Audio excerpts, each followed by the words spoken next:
This is the Cancun that international climate negotiators likely won't see while they're here.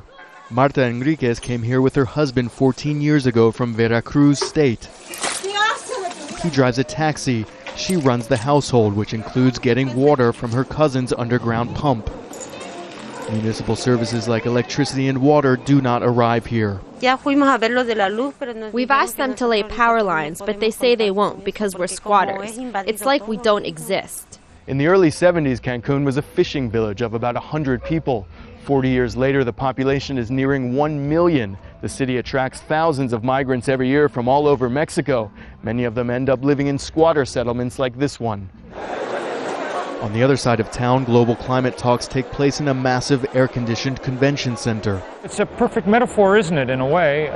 It's a huge resort complex sucking up precious electricity in a place without enough water on a beach that's washed away twice because of hurricanes in the last 5 years. It's pretty much the definition of the problem that we're having to confront around the world. Cancun used to be a natural barrier island, but its sand dunes and mangroves, nature's buffers against the elements, are now decimated. The beaches cannot sustain themselves naturally, so powdery white sand is trucked in at the expense of ecosystems elsewhere. Hotels and causeways stand where a natural waterway once nourished this lagoon. It's now stagnant, foul-smelling, and devoid of fish.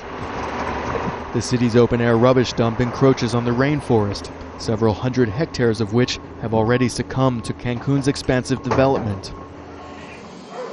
Back in the slums, rubbish removal is another service that does not exist. Enriquez says she has heard about the climate summit happening on the other side of town. She's hoping it might mean a few more fares than usual for her husband. Mauro, Jazeera, Cancun, Mexico.